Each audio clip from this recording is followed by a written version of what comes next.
كان على الأنت؟ اوكي. بسم الله ብለው ከታረደ በአላህ ስም ከታረደ ይበላል። አይ ጓደኛ ያለ ሙስሊም ነውና እንደዚህ ምግብ ቤት ምናምን ስንሄድ የሆነ የቁርአን ሱረቱል ማኢዳ ነው ምናምን አሳይቶኝ ነበር እንደሚበላ ምናምን። ስለሱ ትንሽ እንትን ትለኛለህ? ላስረዳህ። እሱ ጋር የሚለው ምንድነው? ወጠዓሙኩም ሒሉን ለሁም ይላል። የእናንተ ምግብ ለና اليوم أحل لكم الطيبات وطعام الذين أوتوا الكتاب حل لكم وطعامكم حل لهم ይላል። የእናንተ ምግብ ለእነርሱ የእነርሱ ምግብ ለእናንተ። ይህን የተፈቀደውን ደግሞ አላህ መስፈርት አስቀምጦለታል በሱረቱል አንዓም ላይ ቀጥሎ ባለው አንቀጽ እንትን ላይ ምዕራፍ ላይ ፈኩሉ ሚማ ذكر اسم الله عليه والله ስም ተወስቶበት የታረደ ከሆነ ብሎ አለ። ወላ ተእኩሉ ሚማ ለም يذكر اسم الله عليه አለ። አላህ ስም ሳይወሳበት በሌላ ስም ከሆነ ግን የታረደው እንዳትበሉ ብሏል። ስለዚህ ክርስቲያኖች ቢስሚላህ ሆነ በአላህ ስም ብሎ ቢያርዱ እንበላለን። ከዚያ ውጭ ግን ሀገራችን ላይ የሚያሉ ክርስቲያኖች የአላህን ስም አያምኑም፣ አይቀበሉም። ስለዚህ ከአላህ ስም ውጭ የሚታረድ ነው እና ሲመርዱት አይፈቀድም። ስለዚህ አይፈቀድም ማለት ነው። አዎ ቢስሚላህ ብለው ስለማያርዱ አይፈቀድም።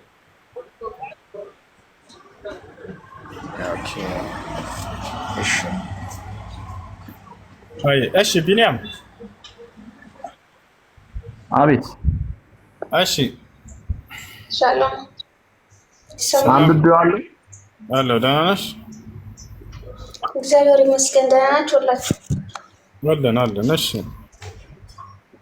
እኔ ለመጀመሪያ ጊዜ ነው ዛሬ የገባሁትና ክርስቲያን ነኝ፣ ፕሮቴስታንት ነኝ። ጥያቄ አለኝ። እስኪ አንድ ሁለት ትመልስልኛለህ?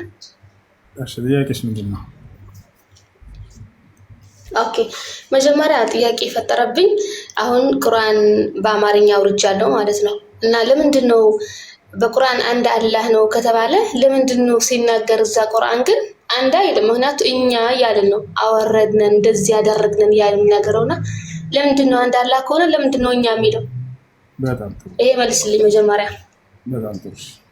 አላህ ስንት ነው ከተባለ አንድ ነው። አንድ ነኝ ብሎ በርካታ ቦታ ላይ ተናግሯል። ታዲያ እኛ የሚለው ስንት ስለሆነ ነው ከሆነ ጥያቄው ይሄ ስህተት የሆነ ጥያቄ ነው። እኛ የሚለው ለምንድን ነው ታዲያ ነው የሚባለው? ስንት ስለሆነ ነው ለሚለው መልሳለን። አላህ ራሱ እኔ አንድ ብቻ ነኝ ብሏል። ታዲያ ለምንድን ነው እኛ የሚለው? እኛ የሚለው ቃል ቁርአን በአረበኛ ቋንቋ እንደመውረዱ መጠን ለሁለት ዓላማ ይውላል። አንደኛ የብዜትኛነት አለ፣ ሁለተኛ የግነትኛነት አለ። የብዜትኛነት የሚባለው ብዙ አካሎች ሆነው አንድን ስራ ሰርተው ሳሉ ከመካከላቸው ያን ስራ ወክሎ ሲናገር እኛ ብሎ የሚገልጸው ማለት ነው። ለምሳሌ ለስተሩ ተባላችሁና 10 ተማሪዎች ያን ሰርታችሁ መጣችሁ፣ ከመካከላቸው አንዳችሁ ያንን ስራ ሲያቀርብ ጊዜ እኛ የሰራነው አሳይመንት ብሎ ይገልጻል አይደለ? ይህ አካል ብቻውን ሆኖ ሳለ በስተጀርባው ሌላ ብዙ ሰዎች እንዳሉ እንረዳለን። ስለዚህ ራሱን በብዜት ይገልጻል። ይሄኛ የብዜትኛነት ይባላል። ብዙ አካሎች ሆኖ አንድን ስራ ሰርተው ሳሉ ከመካከላቸው ሁላቸውንም ብዜቶችን እነዚያን ወክሎ ሲናገር እኛ ብሎ የሚናገርበት። ሁለተኛው የግነትኛነት ነው። ያ ደግሞ አንድ አካል ብቻውን ሆኖ ሳለ ገናና ስራዎችን ታላላቅ ስራዎችን ሰርቶ እኛ ብሎ የሚገልጽበት፣ ይህ ግነቱን ለመግለጽ እና ክብሩን ለመግለጽ ልቅናውን ለመግለጽ የሚጠቀምበት ነው። ታዲያ ፈጣሪ ብለን ስናስብ ጊዜ ታላላቅ ገናና ስራዎችን የሰራ ነው። ታላላቅ የጸጋ ባለቤት ነው። ሰማይን የፈጠረ ምድርን የፈጠረ ጨረቃን፣ እነዚህን ሁሉ ያስገኘ አምላክ እኛ ብሎ ሲናገር ጊዜ ግነቱን እና ክብሩን ልቅናውን ብዜትን እንዳልሆነ ራሱ እኔ አንድ ብቻ ነኝ ብሎ ራሱ በርካታ ቦታ ላይ ስለሚያስገኝ ምሳሌ ሱረቱል ኢኽላስ ላይ ቁል ሁወ አላሁ አሐድ አላህ አንድ ነው ይላል። ወኢላሁኩም ኢላሁ ዋሂድ እያለ ይናገራል። እኔ አምላካቸው አላህ አንድ ብቻ ነው። እሺ ሁለት ነው እንዳለን ሁለት ጠቅሶ አይደለም፣ ሶስት ነው እንዳለን ሶስቱን ጠቅሶ አይደለሁም ብሏል። አይሽ ወላ ተተኺዙ ኢላሀይን ኢስነይን አለ። ሁለት ብላ ሁለት አማልክት ያዟል። ኢነማ ሁወ ኢላሁን ዋሂድ አምላካቸው አላህ አንድ ብቻ ነኝና ይላል። ሶስት የሚለውንም ጠቀሰ። ወላ ተቁሉ ሰላሳ ኢንተሁ ኸይረን ለኩም ኢነማ አላሁ ኢላሁ ዋሂድ ይላል። በሱረቱ ኒሳ ላይ ምን አለ? ሶስት ወይንም ስላሴ አትበሉኝ አለ። ከዚህ ንግግራችሁ ተቆጠቡ እኔ አንድ ብቻ ነኝና እያለ ይናገራል። እሺ ሌላ ደግሞ እንዳላስረዝምልህ፣ ለምንድን ነው ሰይጣን አላህ የቀጣው? ለምንድን ነው ሰይጣን እዛም አንብቤ ያለው እስከብራራልኝ። ሰይጣን የአምላክን ትእዛዝ አልፈጽምም ብሎ ከዚያ በኋላ በትዕቢቱ በዛው በክህደቱ ስለጸና አላህ ከዚህ ውረድ ምን ስለሆነ ለምንድን ነው የትኛውን ለማን አልሰግድም ስላለ ነው ሰይጣን? እስከ አብራራልኝ። ለአደም ነው ስግደት ሲባል ጊዜ አምልኮ አይደለም። ተሻለ አይደለ? ልክ ለምሳሌ ወደ ካዕባ ሰዎች ዙረው ሲሰግዱ ለካዕባ አይደለም የሚሰግዱት። ተሻለ አይደለ? ልክ እንዲሁ እነርሱም አደም ዓለይሂ ሰላም ለእርሱ ስገዱ። ይህ የሰላምታ ስግደት ነው። ሰላምታ ላይ ያቀረበ ይሄን አላደርግም አለ አደም ዓለይሂ ሰላም ባጭሩ። ይሄን ትእዛዝ አላመፈጸም በማለቱ አላህ ስብሐነሁ ወተዓላ ንስሐ ቢያደርግ ዛኔ ሰይጣን አላህ ስብሐነሁ ወተዓላ ይቅር ይለው ነበር። ነገር ግን እርሱ አላደርግም ብሎ በዛው አሻፈረች ብሎ ካደ፣ እምቢ አለ፣ ኮራ። እዚህም ነው አላህ ስብሐነሁ ወተዓላ ኢላ ኢብሊስ አባ ወስተክበረ ወካነ ሚነል ካፊሪን ይላል። በሶስቱ ቃላት ይገልጸዋል። ሰይጣን ግን ሲቀር እርሱ እምቢ አለ፣ ኮራ፣ ከካህዲያኖችም ሆነ አለ እና ያ ነው የአምላክን ትእዛዝ አልፈጸመም በማለቱ እና በዚያ በክህደቱ ላይ በመጽናቱ ነው አላህ ሱብሓነሁ ወተዓላ ይቀጣል። እሺ ስግደት የሚገባው ለአላህ ብቻ አይደለም እንዴ? ለምንድን ነው የጸጋ ስግደት ለአዳም ስገድ ያለው? እኔ እሱ በጣም ነገር አይገባኝ። ምክንያቱም አሁን በሙስሊሞች የጸጋ የሚባል የለም የምንም የለም፣ ለአንድ አላህ ብቻ ነው የሚሰገደው። እዛ ደግሞ ለአዳም ስላልሰገደ አላህ ቀጣው ይላል። የጸጋ ስግደት አላልኩም። ምን ያህል የጸጋ ስግደት የሚባል የለም። የጸጋ ስግደት የሚደረገው ለአላህ ብቻ ነው። አየሽ፣ ሱጁድ ሹክር ይባላል በእኛ የምስጋና ወይንም የጸጋ ስግደት ይባላል። ይህ የሚደረገው ራሱ ለአላህ ነው። አላህ አንድን ጸጋ በሰጠሽ ጊዜ እርሱን አስመልክቶ ለማመስገን የምታደርገው ሱጁድ ሹክር ይባላል። ለማን ነው ይሄ የሚደረገው? ለአላህ ብቻ ነው። ገብቶሻል? ማንኛውም ስግደት ለአላህ ነው። እዚህ ቦታ ላይ ታዲያ ለአደም የተባለው ምንድን ነው የሚለውን ላብራራላችሁ። ሙፈሲሮች ሲናገሩ ሱጁድ ተሕያ ብለው ተናገሩ። ሱጁድ ተሕያ የሰላምታ ስግደት፣ ሰላምታ ላይ የተቀረበለት እንጂ ሌላ አይደለም። ነቢያችን ሰለላሁ ዐለይሂ ወሰለም ሐዲስ ላይ ሲገልጹ ይሄን ምን እንደሆነ በአደምና በአላህ በመላእክቶች መካከል ምን ተብለዋል? መጀመሪያ መላእክቶች ፈኢዛ ሰወይቱሁ ወነፈኽቱ ፊሂ ሚን ሩሒ ፈቀዑ ለሁ ሳጅዲን ተብለዋል። አደምንም ፍጥረቱን አስተካክዬ በጨረስኩ ጊዜና ነፍስንም በዘራሁበት ጊዜ ለእርሱ ስገዱለት ተብሎ ታዘዋል። ስገዱለት። ልብ በሉ ነቢያችን ሰለላሁ ዐለይሂ ወሰለም ሐዲስ ላይ እንዴት እንደነበር የሆነውን ነገር ገለጹልን። ነቢያችን ሰለላሁ ዐለይሂ ወሰለም ምን አሉ? ለማ ኸለቀ አላሁ አደም ቃለ ለሁ ያ አደም ኢዝሀብ ኢላ ሃኡላኢ አልመላኢካ ፈሰሊም ዐለይሂም ወሰየሩዱነ ለክ ወሃዚሂ ተሕየቱክ ወተሕየቱ ዙርየቱከ ኢላ አን ተቁመ ሰዓ። አላህ አደምን በፈጠረውም ጊዜ አሉ ከዚያ በኋላ ነቢ ሰለላሁ ዐለይሂ ወሰለም የሆነውን ሲነግር ስጁድ አደረጉ ሲባል እንደውን እኛ እንደምናስበው ሂዶ መሬት ላይ መነጠፍ መስገድ ነው። እንደዛ አይደለም። ይታቸዋል። አላህ አደምን በፈጠረው ጊዜ አሉ ነቢ ሰለላሁ ዐለይሂ ወሰለም ከዚያም እንዲህ አለው፣ አደም ሆይ ሂድና ወደ እነዚያ መላእክቶች ሰላምታን አቅርብ አለው። ይሄንንም ሰላምታ በምታቀርብ ጊዜ የሚመልሱልህን ትሰማለህ አለው። አያቸው አይደል? ከዚያም ፈዘሀበ አደም ሄደ ወቃለ አሰላሙ ዓለይኩም አላቸው። አሰላሙ ዓለይኩም አላቸው። ወዓለይኩም ሰላም ወረሕመቱላሂ ብለው መለሱለት። ተሻለ። ይሄን ነው ዑለሞች ምን አሉ?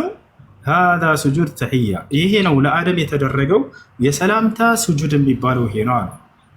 በማክበር ያንን ሰላምታ ማቅረብንና ሰላምታን መመለሳቸውን ለመግለጽ እንጂ ሂዶ እንደኛም እንደምናስበው ለይሰ ከማ የስጁዱ በኑ አደም አስጁድ ዐለል አርድ፣ የአደም ልጆች እንደሚሰግዱት መሬት ላይ ሂዶ መነጠፍና መስገድ አይደለም። ያን አስባችሁ ከሆነ ይህ ለአምላክ ለአላህ ብቻ ነው የሚደረገው። እንዳልሽው ትክክል ነሽ። ነቢያችን ሰለላሁ ዐለይሂ ወሰለም ምን አሉ? ሙዓዝ ማን ነው ኢብኑ ጀበል የሚባለው ሰሃባ መጥቶ ሊሰግድላቸው ሲል ነቢያችን ሰለላሁ ዐለይሂ ወሰለም ኢነሁ ላ ዩርከዑ ኢላ ሊላህ አሉት። ለአንድ ለአላህ እንጂ ለሌላ ለማንም ማጎብደድ አይቻልም፣ ለእኔም እንዳትሰግድ እንዳታጎነብስ ብለው ከልክለውታል። ለአንዱ ለአላህ ብቻ እንጂ ብለው ተናገሩ። ስለዚህ ስጁድ ተሕያ የሰላምታ ስግደት ነው። ሰው ሰላም ስንለው ጊዜ እንደዚህ ብለን ሰላምታ የምናቀርብለት አለ አይደለ? ያን ነው እንጂ አደም ዓለይሂ ሰላም የተደረገለት ሄዶ መሬት ላይ እንደ መስገድ የሰው ልጆች እንደሚሰግዱት ምናምን አይደለም። እሺ የመጨረሻ ጠይቄ እንትን እንዳለው ሰዓት እንደጨረሽብህ የመጨረሻ አንድ ጠይቄ ያይቃለሁና እንትን ጨርሻለሁ። ሌላ ደግሞ ሱራ መርየም እንግዲህ ስለ ድንግል ማርያም ይናገራል፣ እንዴት እንደወለደችው ማለት ነው። እና እዛ አሁን አላህ አልወለደም አልተወለደም ነው የሚለው አይደል? ግን እዛ ምን ይላል? ሱራ መርየም 19 ቁጥር 33 ሰላምም በእኔ ላይ ነው በተወለድኩበት ቀን በምሞትበት ቀን ሕያው ሁኜ በምቀሰቀስበት ቀን።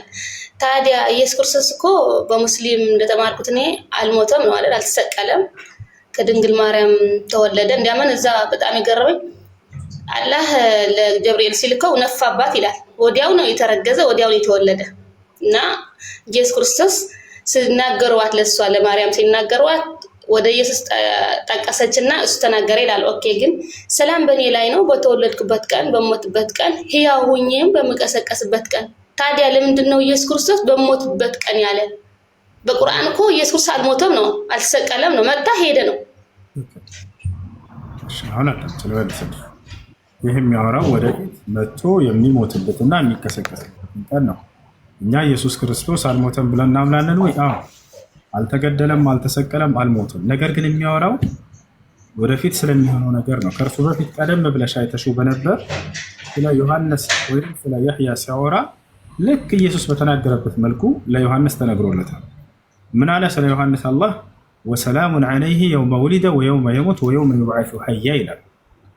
በእርሱ ላይ በያህያ ላይ ወይም በዮሐንስ ላይ የእኔ የአላህ ሰላም ይሁን አለ። መቼ? በተወለደበትም ቀን በሞተበትም ቀን በሚቀሰቀስበትም ቀን አለ። አየሽ አይደል? ስለዚህ ዮሐንስ ሞቶ ተቀስቅሷል ተነስቷል ማለት ነው? አልተነሳም። ስለምንድን ነው ታዲያ የሚያወራው? ወደፊት ስለሚሆነው እያወራ ነው። መሲሁም ልክ እንዲሁ ወደፊት መጥቶ በምድር ላይ ይሞታል፣ ከዚያም ይቀሰቀሳል እንደማንኛውም ሰው። ስለዚያ ነው የሚያወራው። ነቢያችን ሰለላሁ ዐለይሂ ወሰለም መሲሁ መቼ እንደሚሞት ሲናገሩ የንዚሉ ዒሳ ብኑ መርየም ፊ አኺሪ ዘማን አሉ።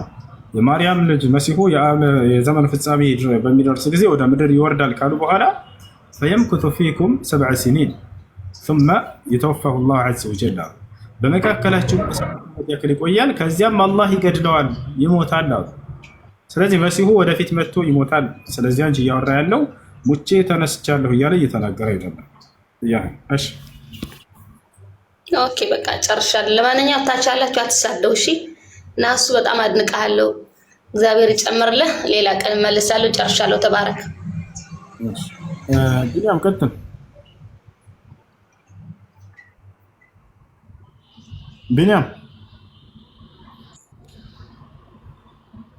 ቢኒያም ይሰማል? አሎ፣ ይሰማል? እሺ መቀጠል ትችላለህ። አቤት፣ አይሰማም? ይሰማል እኮ አልጨረስም ነበረ። እንደዛ አንብቤዋለሁ። እንደዛ ይፈቀድላቸዋል ይላል። እሺ ከፈለክ አውጣና አንብበው ብዬ ነበር። አንድ ሴት ልጅን ሰውየው ገዝቶ ለሶስት ቀን ያክል ተጠቅሞ ከዚያ በኋላ እንትን ማለት ይችላልና ያልከና አይደለ? እንደዛ ይላል አንቀጹ ላይ። ደግሞ ሐዲስ ላይ ነው አለው። እሱ ሐዲስ ላይ ነው ወንድ። እሺ ቁርአኑ ላይ እንደዛ ቁርአን ላይ ያለው ግን ይፈቀዳል ነው ማለት ይፈቀዳል። ምንድነው የሚፈቀደው? ምንድነው የሚፈቀደው? በገንዘቦቻችሁ ይላል። አንብበው። ክፈትና ለምን አትከፍተውም? ይከፍትልሃል። ክፈተው። እሺ አይሽ አብሽር።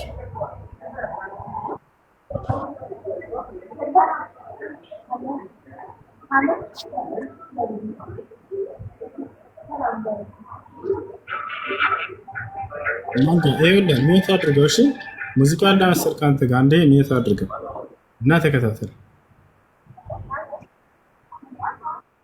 እሺ ያውና ይታያል። ቢኒያም አለ። ሚዩትን አንሳ። አለ። አዎ ያውና ምን ይላል? ከሴቶችም በባል ጥብቆቹ እጆቻቸው ምርኮ የያዟቸው ሲቀሩ በእናንተ ላይ እርም ናቸው አለ። ይህን አላህ በእናንተ ላይ ጻፈ። ከዚያችሁም ከተከለከሉት ጥብቆች ሆናችሁ ዝምተኞች ሳትሆኑ አለ። ልብ በል እዚህ ጋር ከዚህ ጀምረህ ነው የምታነበው። እናንተ ምን አድርገውልሃል መሰለህ? ጥብቆች እባክህ አንዴ አዳምጠኝ፣ ልጨርሰው። አንዴ አዳምጠኝ እሺ። ኔት አድርገውና አዳምጥ፣ ትጠቀማለህ። አብሽር። አሁን ምን ይሰጠዋል መሰለህ? ክርስቲያኖች ምን ያደርጋሉ? ሰባኪዎች ልጆቻቸውን ከዚች ጀምረ ያነቡላቸዋል። በገንዘቦቻችሁ የሚለው ስርዓተ ነጥብ የሚባል ነገር አይታወቅም። ከዚችሁም የሚለው ከዚህ ነው የሚጀምረው። ይታያቸዋል አይደለ? በገንዘቦቻችሁ ከምትለው የጀመሩና ልትፈልጉ ለእናንተ ተፈቀደ፣ አለቀች። በቃ ያች ዝጋ። ምን ሳትሆኑ ዝሙተኞች ሳትሆኑ ይላል። ዝሙተኞች ሳትሆኑ ማለት ነው ስለ ማግባት ነው የሚያወራው፣ ስለ ጋብቻ ነው የሚያወራው። ዝሙተኞች ሳትሆኑ እያለ ዝሙትን እየከለከለ በገንዘብ መፈለግ ይፈቀዳል፣ ስለዚህ ሴተኛ ዳሪ ማለት ነው ይላሉ። ተመልከቱ፣ ሴተኛ ዳሪ ብለህ ዝሙትን ከለከለ። እዚህ ጋር ይታያል። ቢኒያም ዝሙተኞች ሳትሆኑ አለ። ሴተኛ ዳሪ ሲያልከው ምንድን ነው? ዝሙት ነው እሱ አይደለ? ያ በፍጹም ስለዚህ ዝሙተኞች ሳትሆኑ ይላል አይደለ? ይላል። በጣም ጥሩ። ሴተኛ ዳሪዎች ምንድን ናቸው? ዝሙተኞች ናቸው አይደሉም? ነው በትዳር ነው የሚገናኝ ሰው እኮ እዚህ ጋር ገንዘቡ ለምን አመጣው ነው? ምንድነው የሚለው? አሁን ላስረዳህ። ጥሩ መጣ። በቀጣዩ ላይ ታገኘዋለህ። ገንዘቡ ምንድነው ከተባለ መህር ወይንም ጥሎሽ የሚባል ነገር አለ አይደለ? አንድ ሰው ሴት ልጅን ሲያገባ ጊዜ የሚሰጣት ጥሎሽ፣ ስለዚያ ነው የሚያወራው። የቱ ጋር ነው እንደሱ የሚለው ካልክ፣ ያው እዚሁ ጋር የትም ሳትሄድ ተፈቀደ ካለ በኋላ ከእነርሱም በእርሱ በመገናኘት የተጠቀማችሁባቸውን ሴቶች መህሮቻቸውን ግዴታ ሲሆን ስጧቸው ይላል። ያው ስለ መህር ነው የሚያወራው፣ ስለ ጥሎሽ ነው። አንድ ሰው ሲያገባ ጊዜ ቅድመ ጋብቻ ላይ የሚሰጠው ጥሎሽ ያንን ነው ገንዘብ እያለ የሚናገረው። አገኘ? እሺ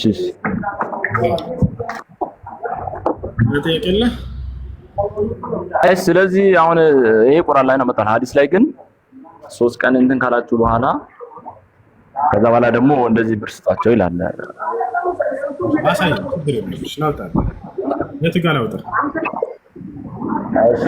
ሳሂህ ሙስሊም 1403 ላይ እና 1403 ሌላ ደግሞ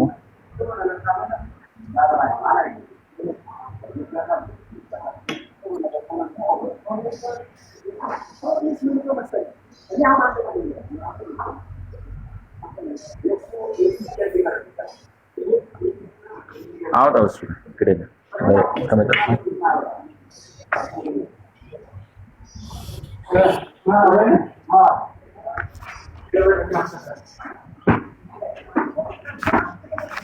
እሺ ኤሌኑ ቢነስ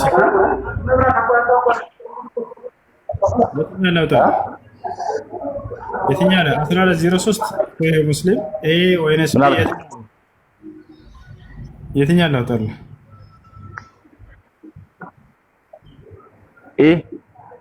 ላይ ላውጣልህ። እሺ አውጣ። ላይ አዳምጥሽ ላምበው አዳምጥሽ። እሺ إن المرأة تقبل في صورة شيطان وتدبر في صورة الشيطان فإذا أبصر أحدكم امرأة فليأتي أهله فإن ذلك يرد ما في نفسه له. إذا قال بس أسكر سويه تجنايته جابوها لا جزء أتمنى من يمين اللي. أرى سند 03 على 04 سكبتر سامي ثاني. هو أنا بقول إذا قال الميلو ليلان سلسوار اللي. 03 ناوت على እኮ 1403 በቃ እና ላሳየህ። ያው ይታያል 1403 ኤ ብለኛል አይደል? ያው ይሄ ነው። አዎ እኮ በአማርኛ እንደለውና እስከ መጨረሻው እናነባለን። እስከ 03 04 አለ ለ03 እኮ እዚህ ጋር ስለሱ በ3 ቀን እንትን ምናምን የሚል የለም። ቢኒያ እንግሊዘኛ ትችላለህ ወይ? እንግሊዘኛ ላድርግልህና አንብበው እኮ በአማርኛ አድርገው።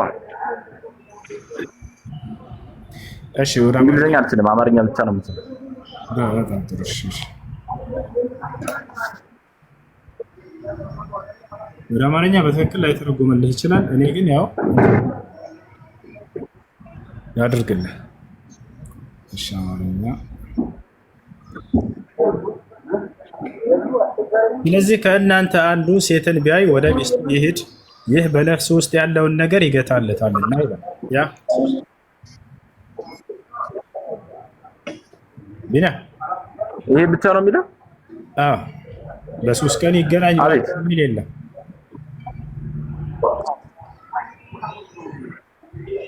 በአረኛ ተጻፈው እኮ የትንሽ ጽሑፍ ብቻ አልነበረ።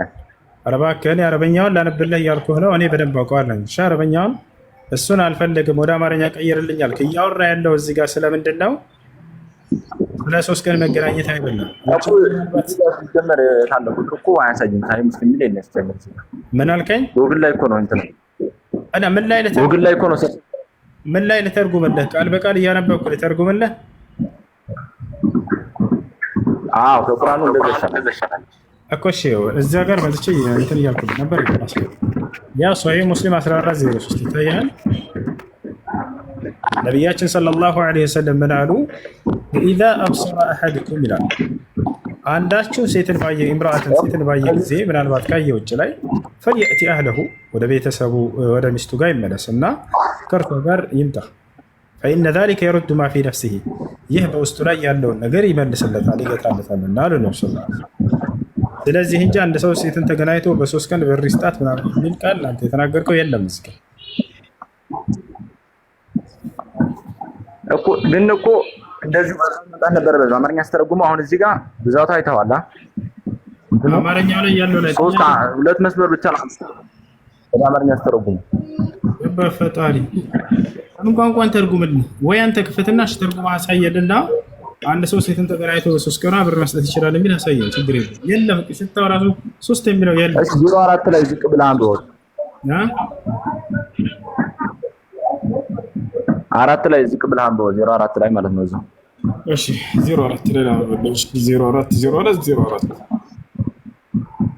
እሺ 04 ምን ይላል?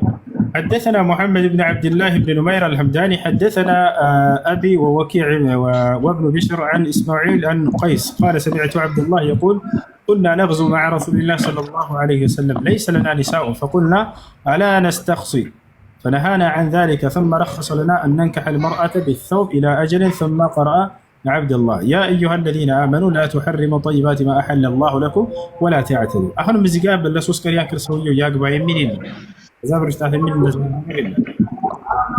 أي استمر يقدمون من ما تواطنين. يثنيا. أنت نعترقوا من مالتنا أنت يقول لك على تنديت بسوس مسمر ترقوم باندي. بمن كون نقبا بايسي. ወይ አረብኛውን እናንብብ አታውቀውም፣ ወይ እንግሊዝኛውን ታውቀዋለህ አታውቀውም፣ ወይ አማርኛ ትርጉሙልኝ አልክ። አሁን ምን ታደርጋለህ መሰለህ አንተ? ወይ ሌላ ስልክ ይዘህናልና እኮ ወይ ከስር ከመጀመሪያው ጀምረህ ስህተቱ ከማን እንደሆነ ታውቃላችሁ? ወላሂ ከእሱ አይደለም ስህተቱ፣ ወላሂ ከእሱ አይደለም እኮ እንዳለ ባንዲ ከማን ይመስላችኋል ስህተቱ? ኮሜንት ላይ ተናገሩ። እሺ አረብኛው ስንት መስመር ነው? ስህተቱ ከማን ነው ስህተቱ? አረብኛውን ስንት መስመር ነው? ልናገር ትንሽ ሁሱ ከማን ነው ስህተቱ? አንድ ጊዜ ልጆች ካስተማሩ ይሄንን ጽፌ የሰጡ ሰዎች ናቸው ይሄን ጉድ የሰሩ። እሺ እዛ ቆይ በአማርኛ እንትን አለ ሐዲስ የለህም አንተ? በአማርኛ እንትን አለ ወይ ደግሞ በአረብኛ ነው ያለው። አንተ ደግሞ ከሁለቱም ከኔትወርኮች ለዓለማው አለ ጀመር አለ በአማርኛ የተጻፈ ይኖራል። የለም ወላሂ እኔ አውቀዋለሁኝ አረብኛውን ይሄን ምን እንደሚል አውቀዋለሁ። ወገናችን ነው ተሳስተ ነው። አሁን አንተ ይሄን በእስልምና ላይ እንጠይቃለን እያሉ ይሄ እስልምና ስህተት ነው እያሉ የነገሩህን ስትጽፍ አስልፈህ ነው እንጂ ይሄ ሐዲሱ አይደለም። ይሄ አንተ ያልከው በእርግጥ ያው በእስልምና ላይ ሲቀጥፉ እነ ወሰሊሙ ተስሊማ የሚጽፉት አሉ። ሂድና ይሄ የትኛው ሐዲስ ላይ ነው ያለው በልና ጠይቃቸው። መልሰው ቁጥሩን አስተካክለው ይሰጡሃል። ይዘህናና ሁሱን ጠይቀው እንጂ ሁሱ ያነበበልህ ትክክል ነው። አልተዋጠልኝም ለምትለው በእንግሊዘኛም አቀረበልህ እንግሊዘኛ አልችልም አልክ፣ በአረብኛም አነበበልህ ተረጎመልህ፣ በአማርኛም ተረጎመልህ አልተዋጠልህ። ያልተዋጠልህ የተሳሳተ ቁጥር ይዘህ ስለመጣህ ነው። እሺ እንጂ ሁሱ አይደለም።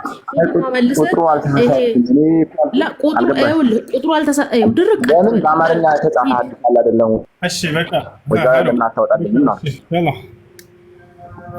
ይሄን መሰረት ጥያቄ ካለ አንተን መጠየቅ ትችላለሽ። ቢኒ ይሄ ሚስት አግብታችሁ በ3 ቀን ገንዘብ ስጡ የሚል በነገር ላይ መጽሐፍ ቅዱስ ላይ አለ። ዘፍጥረት 38 የይሁዳን ታሪክ ታውቀዋለህ? ዘፍጥረት 38 የይሁዳን ታሪክ ታውቀዋለህ? የይሁዳን ታሪክ ካወቅከው የራአብን ታሪክ የጋለሞታይቱን የራአብን ታሪክ ካወቅከው ለ3 ቀን ብቻም ሳይሆን ለ3 ደቂቃ አንድ ክርስቲያን ወንድ ከአንድ ሴት ጋር ተገናኝቶ ሳንቲም ሰጥቶ መገናኘት ይችላል። ለ3 ቀን ብቻ አይደለም።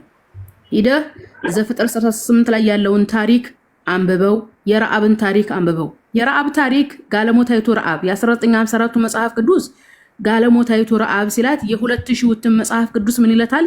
ዘሞታ የምታድረው ረአብ ይላታል። ጋለሞታ ናት። የፈለገ ወንድ እሷ ጋር ለ3 ደቂቃ ለ1 ደቂቃ ለ1 ሰዓት ለ1 ቀን ለ2 ቀን ለ3 ቀን እሷ ጋር አብሮ እየተኛ ይሄዳል። እቺ ሴት ምን ትባላለች? ዘሙቱ አዳሪ ይላታል መጽሐፍ ቅዱስ። ኦኬ።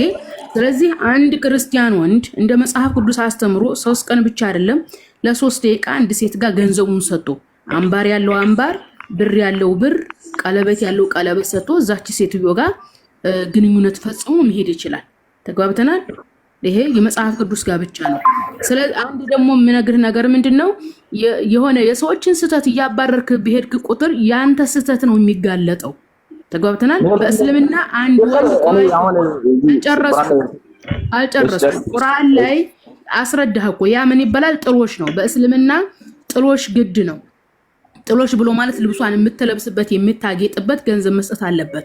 ጥሎሽ ምንድነው? የወንዱ ንብረት እንዳለው ገንዘብ እንዳለው የሚያሳይ ስለሆነ ጥሎሽ ግዴታ ነው። ገንዘብ የተባለው ጥሎሽ ነው፣ ነግሩሃል። ከዚህ ውጭ አንተን እንድናስደስት ለዝሙት ነው አንልም። ተግባብተናል? ነብዩ መሐመድ አለይሂ ሰላቱ ወሰለም ቆይ አዳምጥ ቢኒ፣ አንተ ይሄ እዛ የሰው ስህተት እንዲፈልጉ የነገሩ ሰዎች በ3 ቀን ገንዘብ ሰጥቶ ለ3 ቀን የሚለው ያ ነብያችንን ከልክሏል። ነብዩ መሐመድ ምን ብለዋል? ይሄ ዝሙት ነው ብለው አስቆመዋል። የኛ ነብይ አስቆመዋል። ኢየሱስ አላስቆመም፣ መጽሐፍ ቅዱስ አላስቆመም። አንድም የመጽሐፍ ቅዱስ ላይ ያለ ታሪክ ይሄንን ነገር አላስቆመም። ደግሞም ይሄ ዝሙት አይደለም። እንደውም እንደ መጽሐፍ ቅዱስ እኮ ዝሙት አይደለም። አንድ ወንድ አንዲትን ጋለሞታ ሴት ገንዘቡን ሰጥቶ ከዛ ሴትዮ ጋር ግንኙነት ማድረጉ ኢቭን እንኳን ዝሙት አይደለም፣ ጋብቻ ነው የሚባለው። ጊዜያዊ ጋብቻ ነው የሚባለው። በአማርኛ ቋንቋ ራሱ ቋንቋውን ራሱ ስታችሁ ነው በእስልምና ላይ እየቀጠፋችሁ ያላችሁት ማለት ነው። ምን ይባላል? ጊዜያዊ ጋብቻ፣ ለአንድ ደቂቃ የሚደረግ ጋብቻ፣ ለአንድ ሰዓት የሚደረግ ጋብቻ፣ ለአንድ ቀን የሚደረግ ጋብቻ፣ ለ3 ቀን የሚደረግ ጋብቻ፣ ለ1 ወር የሚደረግ ጋብቻ። በጋለሞታይቱና በሰውየው መካከል የሚደረግ ምንድነው? ስምምነት ነው። ስለዚህ አንድ ክርስቲያን ወንድ ሚስት ከሌላችሁ ሚስቱ ከሞተችበት አንዲትን ጋለሞታ ፈልጎ ቀለበቱን ወይ ጠቦት ካለው ጠቦት፣ ብር ያለው ብር ሰጥቶ ግንኙነት ማድረግ ይችላል። መጽሐፍ ቅዱስ በግልጽ ያስተምራል። ዘፍጥረት 38ና የረአብን ታሪክ የጋለሞታይቱን ረአብ ታሪክ ነግሬሃለሁኝ። ለሁለተኛ ጥያቄ ልጠይቅ ስትመጣ በትክክል ቁጥሩን ይዘና ቶሎ ይሄን ይመስላል። ቀጥሉ ሁሱ።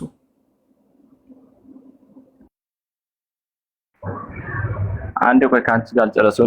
ይሄ ትክክል እርግጠኛ ስለኔ ራሴ ስላነበብኩ ግን እኔ አፕሊኬሽኑ ስለሌለ ነው እንጂ አይን ባይን ስላነበብኩት እኮ ነው እንጂ ሰው የሰጠኝ አይደለም። አረ ፕሊስ ሚውት አድርጉት። ወይ ሌላ ጥያቄ ካለ ሌላ ጥያቄ ጠይቅ፣ ከሌለ ውረድ። ወገናችን ድርቅ አትብል። ቁጥር አስተካክለናል ነው እኮ ችግር የለም። እሺ እኔ አልፋለሁ። እሺ ሂድ። አንተ ቪዲዮ መክፈት ትችላለህ? ሁለት ስልክ የለኝም አልኩሽ። እኔ አንድ ስልክ ነው። ሂድና ስልክን ሹት አድርገውና ሂደህ በደንብ ተግባባና ከሰጡ ቁጥር ጋር ናቶሎ። ይሄው የሁሱ ቤት አለ፣ ሌላም ወንድሞች ቤት መግባት ትችላለህ። ያመጣው ቁጥር ሙት ቢኒያም እኔ ማታ አመጣለታለሁ። ችግር የለም። ማታ አመጣለታለሁ። ማታ ስለመጣ ናቶሎ ያስገባሃል። ይሄው ሁሱ ያስገባሃል። ሌሎቻችሁ ሌላ ክርስቲያን አስገቡ። ቢኒያምን አስወጡትና ሌላም ጥያቄ ነበር። ጠይቅ ቢኒያም መመለስ የሚችል ከሆነ ይመልስልኝ፣ አለበለዚያ ወርዳለሁ። ችግር የለም። ምን አልክ? መመለስ ከቻለ ይመልስልኛል፣ አለበለዚያ ወርዳለሁ። ችግር የለም። ቦታ ከያዝኩበት እኮ ጠይቅ። ሌላ ጥያቄ ይሄማ ተመለሰልህ እኮ። እሺ እንትን አንቺ ወይ ለምሳሌ አንቺ አላህ ያሳቸው ብለሽ ትቀራለሽ አትቀሪ? ምን አላህ ያሳቸው ብለሽ ትቀራለሽ አትቀሪ? አዎ እፈራለሁ። ምን ችግር አለው? ጳውሎስ እኛ ከሰበክነው ወንጌል ውጭ የሰበከ እግዚአብሔር የተረገሙ ይሁኑ ብሏል እኮ። ይህን ጥቅስ አታነብም? ታነባለህ አንተ። በጳውሎስ ታምናለህ። ኦኬ አንተ ጴንጤዎችን የተረገሙ ይሁኑ ሙስሊሞች የተረገሙ ይሁኑ ያኔ ያንተን እምነት ያልተከተለ በሙሉ የተረገሙ ይሁን እያልክ እኮ ታነባለህ እኮ። ገላትያ ላይ ጳውሎስ እኛ ከሰበክነው ወንጌል ውጭ የሰበከ የተረገመ ይሁን ብሏል። እንደውም እግዚአብሔርም ራሱ እኮ አልታዘዝም ያሉትን ሁሉ ይጥፉ ያለ እኮ ይዝታል እኮ ያጥፋቸው ይላል እኮ በጠማማ መንገድ የሚሄዱትን ነው እኮ በጠማማ መንገድ የሚሄዱትን ነው እኮ እኛም እንጂማ ቀጥ ያሉትማ ወንድሞቻችን ናቸው። ቀጥ ላሉትማ እኮ ጸሎት እናደርግላቸዋለን። የአላህ ሰላም በእናንተ ላይ ይሁን እንላቸዋለን። ቁርአን ላይ አለ። ኦኬ ስለዚህ የአላህ ሰላም በአማኞች ላይ ይሁን እንላለን። አማኞችማ ከሆኑ ወንድሞቻችን ናቸው። እናንተ ስደባቸውን ብቻ ሳይሆን ግደላቸውም ይላል። ግደሉ ይሄ ግደላቸው የሚለው እንትን ነው። ይሄ ምንድነው? ይሄ ወታደራዊ ስርዓት ነው ወገናችን። በወታደራዊ ስርዓት መወያየት ከፈለግ መነጋገር ወታደራዊ ምናምን ሳይሆን በቃ እናንተ አሁን ሙስሊም ያልሆነ ሰው ግዴታ መገደል አለ። ሙስሊም ያልሆነ ሰው ለምን ይገደላል? አይገደልም። ኃጢአት ነው። ሙስሊም ያልሆነ ሰው መግደል አይቻልም በእስልምና። ሁሱ መልስለት፣ ቁርአን ግለጥና አሳየው፣ መልስለት። ሌሎቻችሁ መልሱ አስረዱት። እኔ ቆይ ይቅርታ፣ አንድ ጊዜ ስራ ልይዝ ነው፣ ማዳም ጋር ሊሄድ ነው። ይመልሱልሃል ልጆች። ችግር የለም። ከኔ ጋር ይቀጥል። ሰላም አለይኩም። ሰማለሁ። ወአለይኩም ሰላም ወራህመቱላሂ ወበረካቱ። ፎሎው እያደረጋችሁ ሳለህን ቀጥል። ከሳፊ ቢኒያም እንዴት ነህ? ሰላም ነው? እግዚአብሔር ይመስገን። ቁርአን ሙስሊም ያልሆኑትን ሰዎች ግደሉ አይልም። እንደውም አንድ ሰው የገደለ ሰው ሰዎች ከባድ ኃጢአት እንደሆነ ነው የሚናገረው። ላሳይህ ስለሚል እኮ ነው እና ደግሞ ከባድ እንደሆነ ሰው መግደል በቁርአን ላይ የተጻፈው ነገር ምን መሰለህ? አንድ የሰው ልጅን መግደል መላ የሰው ልጅን እንደ መግደል ያህል ከባድ ኃጢአት እንደሆነ ነው ቁርአን የሚያስተምረው እንጂ ተነስና ግደል የሚል ነገር የለውም። ላሳይ ቁርአን ላይ እኮ እሱ ካሳየኝ የኔ ካሳየው ደግሞ አይጋጭብህም ወይ ነው? ከዚህ ጋር አሁን ከምትጠቅስ ጋር እሱን ደግሞ ላስረዳ። ቁርአን ብለው ማለት ነው። አንድ አይደለም። ቆይ አንቀጹን ሊኖር ይችላል። እሺ ግን ይሄኛው ጥቅስ ማለት ነው። የትኛው? ይሄኛው ጥቅስ ምን አንተ ይሄ ካለ እንደዚህ የሚል ካለ አታምንም ማለት ነው። በቁርአን ልትሆን ነው። አምጣ። የትኛው? እሺ ወላውጣለህ። ቁርአን ምንድነው የሚለው መሰላችሁ?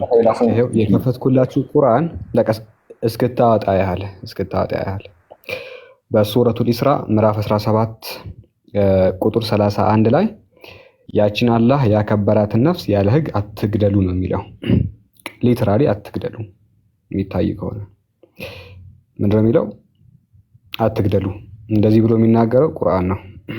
አይታችኋል። ስለዚህ እስልምናችን መጋደልን ይከለክላል። ነገር ግን እነዚያ ነፍስ ለመግደል የሚነሱ ሰዎችን እንዳማጣጣቸው መመለስን ቁርአን ያስተምራል። ኦኬ የሰው ልጅን ከምድር ላይ ለማጥፋት የሚነሱ ሰዎችን መቼም ቁጭ ብላችሁ እዩዋቸው የሚል ነገር አልተናገረም። ይሄንን ይመስላል። ቢኒያም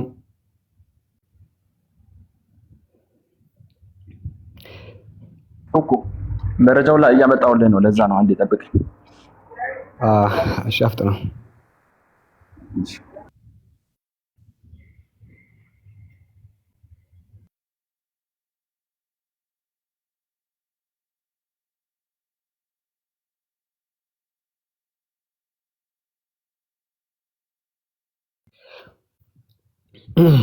ሰዓት እንዳገልብን እኔ ከመጽሐፍ ቅዱስ ላሳየህ። እንደዛ ከሆነ ከመጽሐፍ ቅዱስ ላሳየህ። ካሜራ አይታይም? ካሜራ ይጠረግ እስቲ። ጥራት የለውም ጋይስ ንገሩኝ። ትንሽ በዥ ብሎ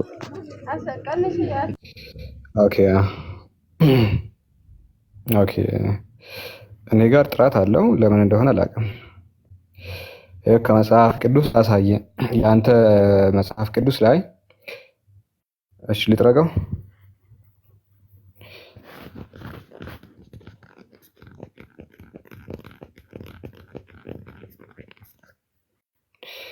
ኦኬ እስቲ አሁን ይሻላል መሰለኝ። መጽሐፍ ቅዱስ ምን ብሎ ይናገራል መሰላችሁ? መጽሐፈ ሳሙኤል ምዕራፍ 15 ላይ ከቁጥር 1 ጀምሮ ሲናገር እግዚአብሔር የሚለውን ስማ ይላል። ሁላችሁም ልብ በሉ። እግዚአብሔር የሚለውን ስማ። ምንድን ነው የሚለው? እስራኤላውያን ከግብፅ በወጡ ጊዜ አማሌቃውያን በመንገድ ላይ የተቃወሙ አስቸግረው ስለነበረ የሰራዊት ጌታ እግዚአብሔር አማሌቃውያንን ለመቅጣት ወስነዋል።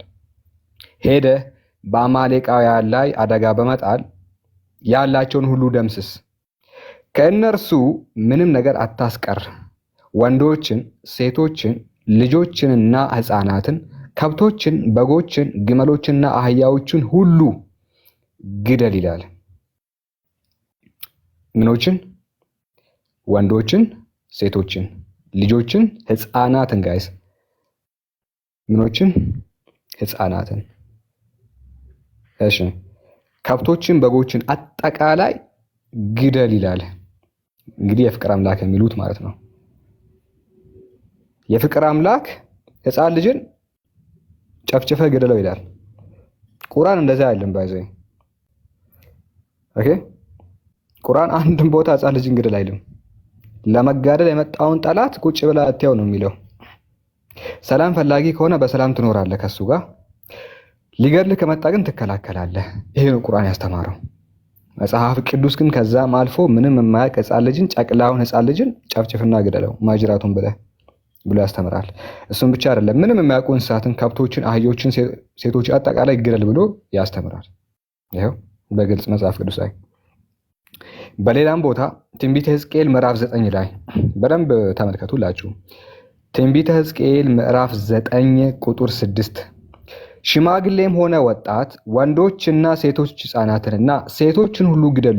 ባይዘይ ምኖችን? ሕፃናትን ሴቶችን ሁሉ ግደሉ። ነገር ግን በግንባሩ ላይ ምልክት ያለበትን ማንንም አትንኩ። ግድያውንም ከዚሁ ከቤተ መቅደስ ጀምሩ። ስለዚህ እዚያ በቤተ መቅደስ ከቆሙት መሪዎች አንስተው ግድያውን ማካሄድ ጀምሩ። እግዚአብሔር ሄዱና ቤተ መቅደሱን አርክሱ፣ አደባባዩንም በሬሳ የተሞላ አድርጉ አላቸው። እነርሱ መጥተው በከተማይቱ ውስጥ ያሉን ሰዎች ገደሉ ይላል። ገደሉ። ምን አደረጉ? ገደሉ።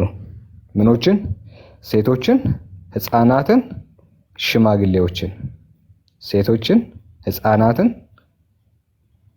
ሽማግሌዎችን ምን አድርጉ? ግደሏቸው። እንደዚህ ብሎ የሚናገረው የፍቅር አምላክ የሚሉት አምላክ ነው። ስለዚህ ይሄንን ይዛችሁ ነው ቁርአን ላይ የምታወሩት? ሰው ይሄን ተሸክሞ ነው ቁርአን ግደል ይላል የሚለው? ሰው ይሄንን ይዞ ነው ስለ ቁርአን የሚያወራው? ትንሽ እፍረት የሚባል ነገር የለም? በጣም ነው የሚያሳዝነው። ይሄን ይመስላል። የቴሌግራም ቻናላችንን ጆይን አድርጉ ጋይስ። የቴሌግራም ቻናላችንን ጆይን አድርጉ። ሊንኩን ኮሜንት ላይ እያስቀመጥኩላችሁ ነው። ያን ሊንክ ውሰዱና ቴሌግራም ቻናል ጆይን አድርጉ። ኮምፓራቲቭ ነክ ነገራቶችን አርቲክሎችን ታነባላችሁ። ባረከላሁ ፊኩም። ሊንክ ኮሜንት ላይ ያስቀመጥኩላችሁ ነው። ሰው ኮፒ አድርጉና ቴሌግራም ገብታችሁ ጆይን አድርጉ። ከዛ በኋላ ቪዲዮዎችን ሼር ታደርጋላችሁ። እዛ ውስጥ ቪዲዮዎች አሉ። እነዛን ቪዲዮዎች ማየት ትችላላችሁ። ኮሜንት ላይ አለላችሁ። ያው የቴሌግራም ቻናል እዚህ ጋር መውሰድ ትችላላችሁ ሊንኩን። ቢኒያም ተመለስክ? እሺ እግዚአብሔር ሕፃናትን ግደሉ እንደሚል እያሳየው ነበር። ምን ትላለህ? አዲስ ኪዳን ላይ ያለ እንደዛ ነው። በብሉይ ኪዳን ያለው የራስ አምላክ አይደለም እኮ እሱ አለፈው ነው ሳይመጣ በፊት የነበረው። ስለዚህ አንተ አምላክ አዲስ ኪዳን ከማምጣቱ በፊት ሕፃናትን ይገል ነበረ። ስቴት አላሳይ እንግዲህ ሕፃናትን ግደሉ ይላል። ኧረ እንዴ በደንብ ነው በደንብ። ይሄው መጽሐፈ ሳሙኤል ቀዳማዊ ምዕራፍ 15 ሕፃን ልጅን ሄድና ሸክሽከው ነው የሚለው። መጽሐፈ ሳሙኤል ቀዳማዊ ምዕራፍ 15 ይታያል ፊት ለፊት ስክሪን ላይ የሆነ ስክሪን። አይቼዋለሁ። እንደዚህ እግዚአብሔር የሚለውን ስማ ይላል። እግዚአብሔር እስራኤላውያን ከግብፅ በወጡ ጊዜ አማሌቃውያን በመንገድ ላይ የተቃወሙ አስቸግሯቸው ስለነበረ የሰራዊት ጌታ እግዚአብሔር አማሌቃውያንን ለመቅጣት ወስነዋል። ሄደ በአማሌቃውያን ላይ አደጋ በመጣል ያላቸውን ሁሉ ደምስስ፣ ከእነርሱ ምንም ነገር አታስቀር፣ ወንዶችን፣ ሴቶችን፣ ልጆችን፣ ሕፃናትን ላስምርልህ ቃል ማይታይ ከሆነ ሕፃናትን፣ ከብቶችን፣ በጎችን፣ ግመሎችን፣ አህያዎችን ሁሉ ምን አድርግ? አንድ ከመጀመሪያ ጀምሬ ላንዱ ግደል። አንብብ፣ ራስ አንብብ። እሺ ሳሙኤልም ሳኦልንም እንዲህ አለው፣ በሕዝቡም በእስራኤልም ላይም ቀብቼ አነግሥህ እግዚአብሔር የላከኝ እኔ ነኝ። አሁንም ሁሉን የሚችል እግዚአብሔር የሚለው ስማ። እስራኤላውያንን ከግብፅ በወጡ ጊዜ አማሌቃውያንን በመንገድም ላይም እየተቃወሙ አስቸግሯቸው ስለነበረ ለሰራዊት ጌታ እግዚአብሔር አማሌቃውያንን ለመቅጣት ወስኗል። እንዲህ በአማሌቃውያን ላይ አደጋ በመጣልም ያላቸውንም ሁሉ ደምስስ፣ ከእነርሱም ምንም ነገር አታስቀር። ወደ ሌሎችም ሴቶች ልጆችና ሕፃናትን ከብቶችን፣ በጎችን፣ ግመሎችን፣ አህዮችን ሁሉ ግደል። እነማንን ምን እንግደል? ምን እንግደል ያለው? ወንዶችን፣ ሴቶችን፣ ልጆችንና ሕፃናትን፣ ከብቶችን፣ በጎችን፣ ግመሎችንና አህያዎችን ሁሉ ግደል ይላል። ለምንድን ነው ሕፃን ልጅ እንግደል የሚለው? ትላልቅ ሰዎች እሺ ይሁን፣ ሕፃን ልጅ ለምንድን ነው ሄዶ እንዲጨፈጨፍ የሚያደርገው? እነሱም ለጦርነት መነሳሳታቸው ስለማይቀር ነው። ከዛ በኋላ ማለት ነው። ሕፃን ልጅ ምን አጥፍቶ ነው የሚገደለው?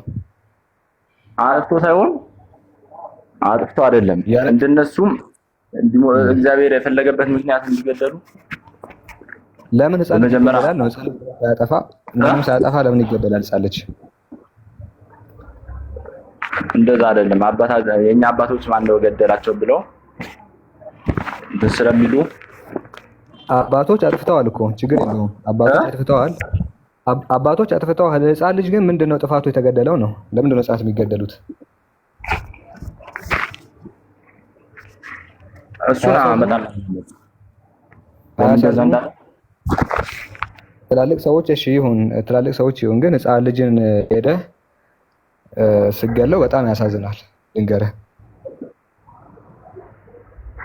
ያሳዝናል።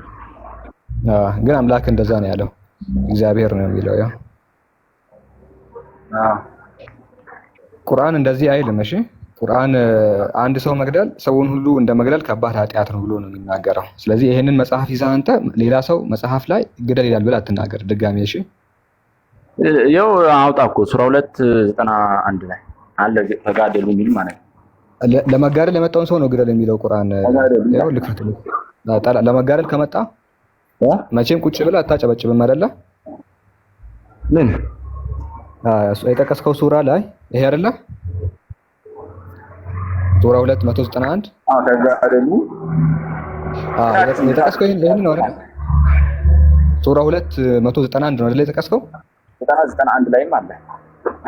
191 ላይ አይደለ? እዛም አለ፣ እሱም ጋርም አለ። ከፍ ብለህ ስታይ እንደዚህ ይላል፣ ባገኛችኋቸው ስፍራ ሁሉ ግደሏቸው ይላል። እነማን ነው ያለው ታውቃለህ? ይሄንን እነማን ይመስላል? ይኸው ከፍ ብለህ 190 ከፍ ብለህ የጠቀስከው 191 ነው። ከፍ ብለህ 190 ላይ መልስ አለ። ላንብብልህ ምን እንደሚል። ይኸው 90 አነበብኩት እኮ። እንደዚህ ይላል። መጀመሪያ ሳትከስልኝ እኮ አንብቤው ነው የመጣሁት። እርግጠኛ አይደለም። ከፍ ሲል እንደዚህ ነው የሚለው። ቆይ ግደሏቸው ሲል እነማንን እንደሆነ የሚናገረው እነዚያም የሚጋደሏችሁን ከሃዲዎች በአላህ መንገድ ላይ ተጋደሉ። ይኸው እነዚያንም የሚጋደሏችሁን ከሃዲዎች ላንብብልህ። እነዚያንም የሚጋደሏችሁን ከሃዲዎች ሰላም ፈላጊዎች እኮ አይደሉም። አንተን ሊገል የመጣ አንተን ለመጋደል የመጣውን ማለት ነው። በነገራችን ላይ የሚጋደሏችሁን ያለው። ስለዚህ ለመጋደል የመጣውን ጠላት ትጋደላለህ ነው። ሰላም ፈላጊውን ግን አትነካም። ሰላም ከፈለጉ በሰላም ከነሱ ጋር ኑሩ። ኦኬ። ለመጋደል ከመጣ ግን ተጋደል ነው እያለ ያለው እንጂ ምንም ያላጠፋውን ተነስና ገደል፣ ሕፃን ልጅ እረድ የሚል ነገር የለም። ኦኬ ገብቶሃል? ሐሳብ ገብቶኛል። በቃ ቁርአን ሙሉ ትምህርቱ ይሄን ነው። በቃ ቁርአን የሚያስተምረው ህፃናት እንግዲህ ብትመለከት እዛው ወረድ ማብራሪያው ምንድን ነው መሰለህ? አንድ ላይ 195 ነው። ይሄው እዛ 195 አንተ የምትለው ማብራሪያው በእስልምና በሙስሊም ላይ ጥቃት በመሰንዘር ጦርነት ቀድሞ ያወጀ ይሄ የሚታይ ከሆነ ጥቃት በመሰንዘር ጦርነት ቀድሞ ያወጀ ይታያል። ግን ጦርነት እንደዛ ከሆነ እኮ ቅድሙም እኮ በጦርነት ቀድሞ ያወጀ ህፃን ነው። እዛ ጋር ህፃን ልጅ ምንም አያውቅም። ጦርነትን ቀድሞ ያወጀን ከሃዲን ጦር መጋደል ይቻላል ነው። አንተን ሊያጠፋ ከመጣ አንተን ያኛው ቅድመ ተቀስ እኮ በጦርነት ላይ ያሉ ነው እንጂ ህፃን ልጅ እነሱ ተጣጣለበት ምክንያት እነሱም ህፃን ልጅ ምንም ልዩነቱ ማለት ጦርነት ማስፈታት ስለማይቀር እነሱ ዘር አንዳችን ማታስቀር ነው አሉ። ልዩነቱ ምን መሰለህ? ቁርአን እነዚያን ቀድሞ ጦርነት ያወጁትን አንተን ሊጋደሉ የመጡትን ሰዎች ተጋደል ነው ያለው። መጽሐፍ ቅዱሱ ላይ ግን አንደኛ ህፃን ልጅ ምንም የሚያውጀው ጦርነት የለም። ህፃን ነው፣ ምንም የሚያውቀው ነገር የለም ጡት ከመጥባት ውጪ። እሱ ነው ግደል የሚለው መጽሐፉ። ሁሉንም ነው ግደላለው። ህፃናቱ ስፔሲፊክሊ ህፃናቱ ነው ጨፍጭፍ የሚለው። ስለዚህ እስልምናችን ሰውን ግደል አይልም። ለመጋደል የመጣውን ጠላት ግን ማደል ማለት እኮ ነው መግደል እኮ ነው። እኛ ጋር አሁን አዲስ ኪዳን ላይ ራሳቸውን አሳልፋችሁ ስጡ ይላል እንዴ ተጋደሉ የሚል የለም። ከአዲስ ኪዳን አንድ አታወጣለኝ ኢየሱስ ክርስቶስ ካስተማረው ማለት ነው። እግዚአብሔር ለምንድን ነው በዛ ጊዜ እንደዛ ያለ ነገር ያዘዘው? ጨካኝ ስለሆነ ነው ድሮ። የዛኔ ህግና አሁን አዲስ ኪዳን ህግ አንድ አይደል? ድሮ በዛ እንደተናገረበትና አምላክንም ቢሽር መጥቷል፣ ህግንም መጥቷል። ያንተ አምላክ ድሮ ጨካኝ ነበረ? ጨካኝ አልነበረም። ለምን ነው ታዲያ ጻድቅ ግደል የሚለው? እንደውም መጽሐፍ ቅዱስ ሲናገር መዝሙረ ዳዊት ምዕራፍ 137 ላይ ባቢሎን ሆይ አፍራሿ ባቢሎን ሆይ በእኛ ላይ ያደረግሽውን ክፋት ብድራት ሁሉ በአንቺ ላይ የሚመልስብሽ የተባረከ ነው። ህፃናት ልጆችሽን እያነሳ በአለት ላይ የሚፈጠፍጣቸው የተባረከ ነው ይላል። ህፃናት ልጆችሽን እያነሳ በአለት ላይ በድንጋይ ላይ የሚፈጠፍጣቸው ይላል። ያው ህፃናት ልጆችሽን እያነሳ በአለት ላይ የሚፈጠፍጣቸው የተባረከ ነው ይላል። ህፃን ልጅን እያነሳ አለት ማለት ድንጋይ ነው። እንደዚህ ጥቁር ድንጋይ ነው። እንደዚህ እያነሱ ህፃናትን ድንጋይ ላይ የሚፈጠፍጡት የተባረኩ ናቸው ይላል። አንተ አሁን ለምሳሌ አንተ አንድ ክርስቲያን ወይ መስዋዕት ሳታደርግ ገነት መግባት አትችልም። ታውቃለህ? አንዴ እንደዛ የሚል ነገር የለም። ቆይ እሱ መልስልሃለሁ፣ ችግር የለውም። ግን መጽሐፉ ላይ ህፃን ልጅን አንሳና አፍርጥ ይላል ድንጋይ ላይ። ያው አይታ ህፃናት ልጆችሽን እያነሳ በአለት ላይ የሚፈጠፍጣቸው የተባረከ ነው ይላል። እንደዚህ አንስተ ፍርጥ ድንጋይ ላይ። ህፃን ልጅ ምን አይወድም እንደ እግዚአብሔር? ለምንድን ነው የሚጨክንባቸው ህፃናትን? ቀጠቀጣቸው፣ ወላሂ አስቀጠቀጣቸው። ፈጣሪ አምላክ እንዴት ነው እንደዚህ የሚያደርገው? ህፃን ልጅን ጥቁር ድንጋይ ላይ ፈጥፈጥ እንዴት ይላል? ይሄ እኮ ጭካኔ ነው። ወላሂ አንድ አይሁዳዊ ወይ አንድ ክርስቲያን እናንተ መስዋዕት ሳታደርግ መግባት አትችልም ገነት። እሱን ተው፣ መጀመሪያ ይሄንን መልስ። ይሄንን እኔ አልመልስልህም፣ እኔ ጠይቄ መልስልሃለሁ። ስለዚህ ላሳየህ፣ እኔ እያንዳንዱን ነገር ላሳየህ። የእግዚአብሔር ነቢያት ሰው ኦኬ። ሌላኛው ደግሞ ያንተ አምላክ ህፃን ልጅ ስለሚጫወት ብቻ ይገላቸዋል። ታውቃለህ? ምን ይጫወታል? ሰለታት አንድ ቀን ወይ እዚህ ያላችሁ 1900 ሰዎች መሲንና ሳላህን ፎሎ አድርጓቸው። እሺ ፎሎ አድርጓቸው። ባረከላሁ ፊክ ጀዛኩሙላሁ ኸይር። ቀጥሉ። ኮፒ ሊንክ አድርጉ። ቤቱን እንዳያስወጣን የሁሱን ትልቁን አካውንት ኮፒ ሊንክ አድርጉለት። እንዲሁ ደግሞ ሞር የቴሌግራም ቻናላችንን ሊንክ ልኬላችኋለሁ። ኮሜንት ላይ ጆይን አድርጉ። ምናምን አፕዴት ሲኖር እዛ ላይ ነው የምንለቀው። ፕሮግራም ሲኖረን ወደዚህ እንድትመጡ ያህል ቴሌግራም ላይ ነው የሚያስፈልገው። አስቀድሞ ቴሌግራም ላይ ስለምንናገር ሊንኩን አስቀምጬላችኋለሁ። አንድ ታሪክ ልንገር ቢኒያም፣ በጣም የሚያስቅ ታሪክ ነውና ነብዩ ኤልያስ የሚባል ኤልሳ የሚባል ሰው ታውቃለህ? አውቀዋለሁ። ኤልሳ ነውና አንድ ቀን መጽሐፍ ቅዱስ ላይ ነው ያለው። መጽሐፈ ነገሥት ምዕራፍ 2 ነው። ኤልሳም እንደተናገረው ነገር ውሃው እስከ ዛሬ ድረስ ተፈውሰዋል። ከዚያም ወደ ቤቴል ወጣ። በመንገድም ሲወጣ ብላቴኖች ከከተማይቱ ወጥተው አንተ መላጣ ውጣ፣ አንተ መላጣ ውጣ፣ አንተ መላጣ ውጣ ብለው አፌዙበት እና ነቢዩ ኢሳ አንድ ቀን ወደ ቤቴል ከተማ ሲሄድ መንገድ ላይ ህፃናቱ አንተ መላጣ፣ ይኸው እዚህ ጋር የሚታይ ከሆነ አንተ መላጣ ውጣ፣ አንተ መላጣ ውጣ ብለው አፌዙበት ይላል። ጸጉር የለውም መላጣ ነው እና መላጣ ምናምን ብለው ተጫወቱበት ምናምን ሳቁበት። ህፃናት ያው ደስ ይላቸዋል መላጣ ሰው ሲያዩ። ከዛ በኋላ እነሱ ምንድን ነው የሚሆኑት? ዘውር ብሎ አያቸው ይላል። ዘውር ብሎ አያቸው፣ በእግዚአብሔርም ስም ረገማቸው። ከዱርም 2 ድቦች ወጥተው ከብላቴኖቹ 42ቱን ሰባበሯቸው ይላል፣ ገደሏቸው ይላል። አሁን መገደል ነበረባቸው እነዚህ ህፃናት? እርግማን ነው። እሺ በኦሪት ሰዓት እና በአሁኑ ሰዓት እኩል ነው? በኦሪት ሰዓት አሁን እንዴት ነበር? አንድ ሰው ሲሰራ ወዳውኑ ነበር ነበር ህፃን ልጅ ገና ለገና ህፃን ምን መሰለህ፣ አንድ ነው። አንዴ እንደዛ ያልኩ አይደለም እኔ ድሮ ራሱ ትክክል አይደለም ነው የምልህ። በዛ ሰዓት እንኳን እንደዚህ መሆን አልነበረበትም ነው የምልህ። ድሮ እንኳን በዛ ሰዓት አንድ ሰው አንድ ኃጢአት ከሰራ ቅጣቱን የሚያገኘው ወዳውኑ ነበር። አሁን ሰዓት ግን እንደዛ አይደለም። አይ ያኔ ራሱ እግዚአብሔር የሚሰራው ስራ ትክክል አይደለም ነው የምልህ። እኔ አምላክ የምትለው አካል የሚሰራው ስራ ልክ አይደለም። ምክንያቱም ህፃን ልጅ አንተ መላጣ ብሎ ስለተጫወተ ሊገደል አይገባውም።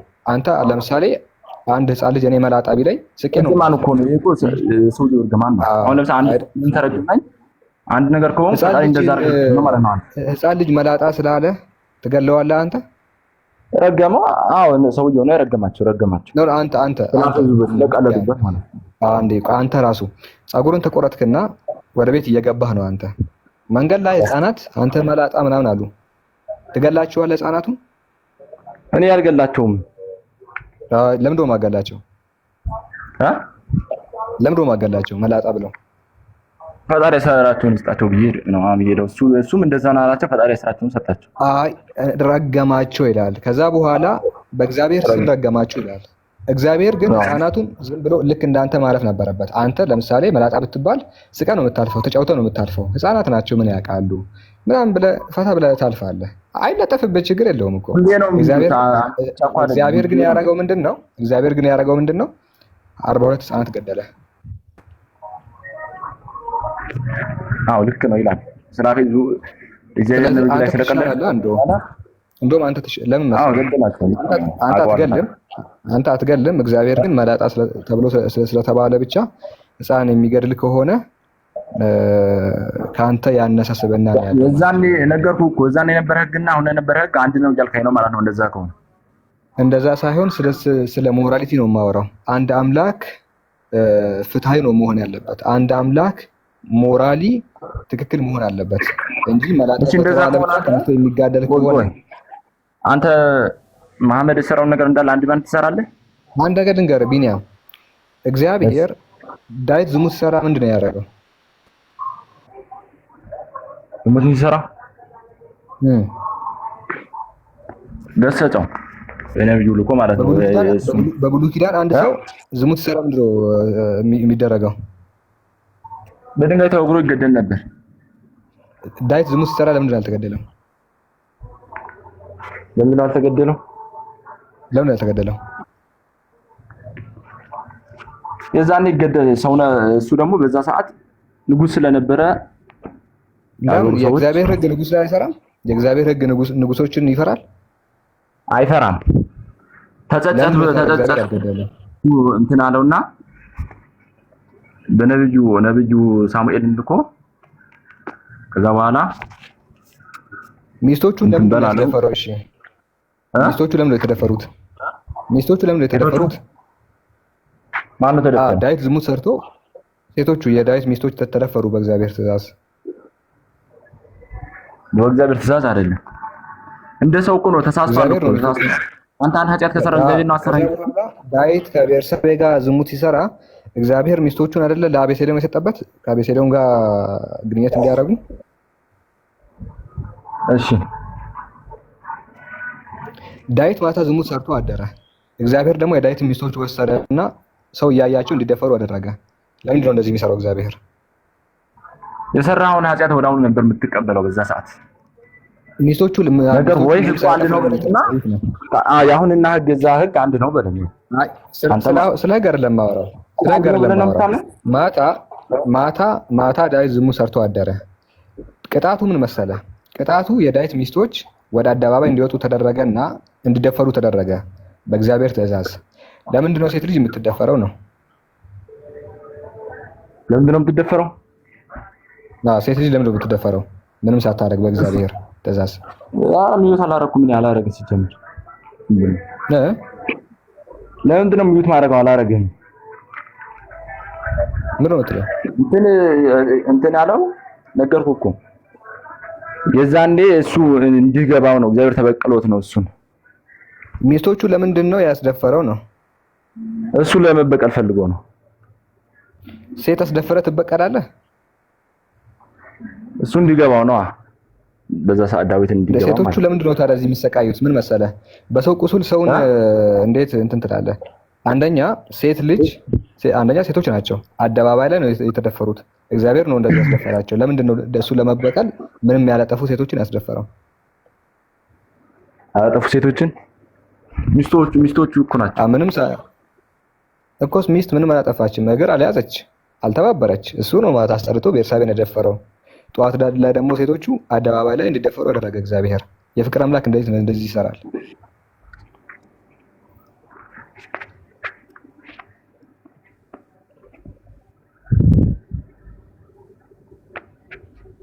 እንደዛው ነው። እኔ እንደነገርኩህ ነው። እሱን እንትን ለማለት ነው።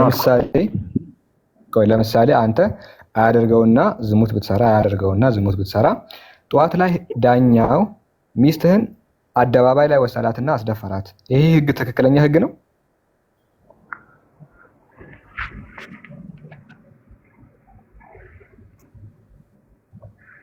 እንደዛ ያደረገበት ምክንያት አለው ራሱ። ትክክለኛ ህግ ነው ወይ? አንተ ያጠፋው አንተ ሆነ ሳለ ፈታ ስትል ያደርከው ማታ አንተ ነህ፣ ሚስት አልነበረችም። ሚስት ጠዋት ህዝብ ሁሉ ያያት ብትደፈር ይሄ ትክክለኛ ህግ ነው ወይ ነው እኮ? እሱ ነገር እኮ እሱ አሁን እኮ አንተ ብታወራኝ ያለፈ ታሪክ ነው። ያለፈ ታሪክ የሚባል ነገር የለም። አምላክ ለምንድን ነው ድሮ እንደዚህ አይነት ስራ የሚሰራው? ነገርኩህ። አረሳለሁ እኔ አንተ አረሳለሁ አምላክ ድሮ ሰራ ምናምን አይባልም። ድሮም ዘንድሮም አምላክ አንድ ነው። እውነተኛ አምላክ እንዴት ነው ሴት ልጅ የሚያስደፈረው ነው ጥያቄ። እሱ ራሱ ምክንያት ይኖረዋል። እኔ እሱ እንዴት እንዳስደፈረ ምን አውቃለሁ? ለምን ያስደፍራል? አምላክ ዝሙት አያሰራም። ለማንኛውም መጽሐፍ ቅዱስ ላይ ግን እንደዛ ነው ያደረገው እና መጽሐፍ ቅዱስ ላይ በብርም ደግሞ ያስገዛል። በብር ሴቶችን ያስገዛል። ታውቃለህ? 15 ብር ነገርኩህ። አንተም ጋር እንደዛ የሚያስገዛ አልኩህ። እኛ ጋር ኒካህ ነው ያለው። ማህር ምን እንደሆነ ቆይ በኋላ አስረዳሃለሁ። ስለ ማህር ነው። ነገር ግን መጽሐፍ ቅዱስ ላይ እግዚአብሔር በ15 ብር ነበር የሚያስገዛው። ይሄን ላሳይ እስኪ፣ በማስረጃ ላሳይ። ቅድም አሳይቶኛል። አንተ ሳታሳየን ቅድም እንትና የሆነ ልጅ አሳይቶኛል። የ15 ብር አይተሃል? የ15 ብር አሳይቶኛል። ደግማ አታሳየኛ። የ15 ብሩን አይተሃል ወይ ነው? እሱ የ50 ብሩን አይደለ ያሳየህ? እሺ አንተ ቅድሙ ቁርአን ማለት ነው ቃል በቃል ተርጉምልኝ አንተ። አንዴ ቆይ፣ መጽሐፍ ቅዱስ ላይ እግዚአብሔር ሴቶችን በ15 ያስገዛ ነበር። ላሳየህ። ይሄው ትንቢተ ሆሴዕ ምዕራፍ 3 ላይ እግዚአብሔር እንዲህ አለኝ፣ እስራኤላውያን ወደ ሌሎች አማልክት ሄደው የዘቢብ ጥፍጥፍ ማቅረብ ቢወዱ እንኳን ከዚህ ጋር እግዚአብሔር ይወዳቸዋል። አንተም እንደዚሁ ፍቅረኛ ወዳላት አመንዝራ ሴት ሄደህ ውደዳት።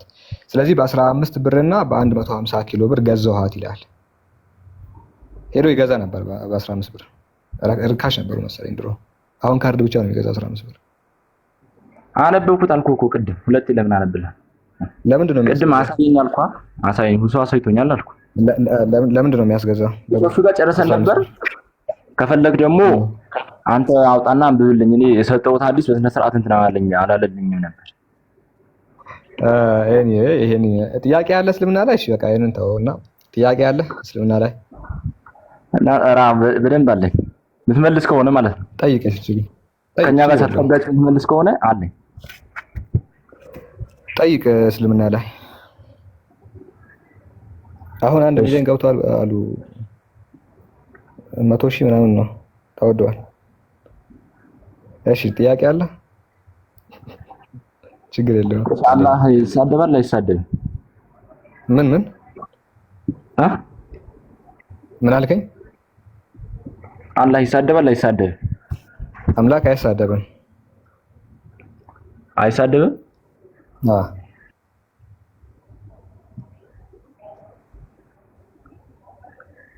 ይሳደባል አለ እንደዛ የሚል አለ። ይሳደባል። ምን ብሎ ለምሳሌ ምን ብሎ ልንገርህ እንትኑ ታወጣለህ። ምን ብሎ ተሳደበ?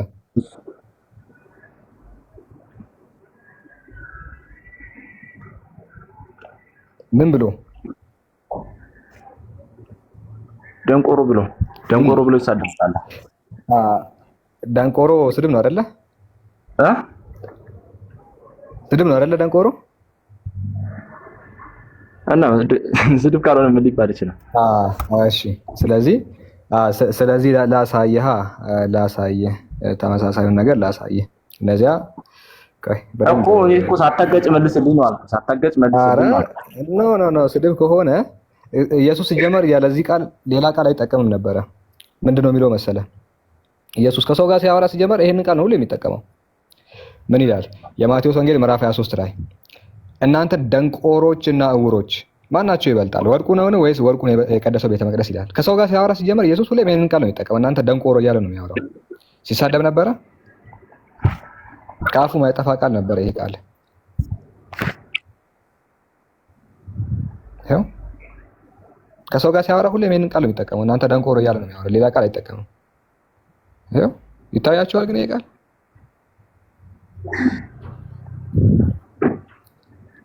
ቢኒ ሲሳደብ ነበር ኢየሱስ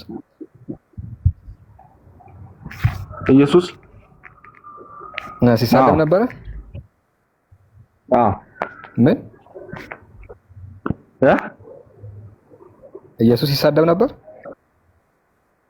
እያዩ እንዳላዩ እንትን ሲሉ እዚያ ጠቅሶልሃል እኮ። ለምንድን ነው የሚሳደበው? ለምን እንደሆነማ ያው ይስታታሉ። እሱ መጽሐፍ ይመልስልሃል ራሱ። አምላክ አይደል እንዴ? እንዴት ይሳደባል? ግን እኮ መጀመሪያ እንትን ስለመግደል እኮ አልጨረስንም ነበር። ለምንድን ነው የሚሳደበው? አምላክ ጥሩ ነው? ጥሩ እኮ አይደለም። ያው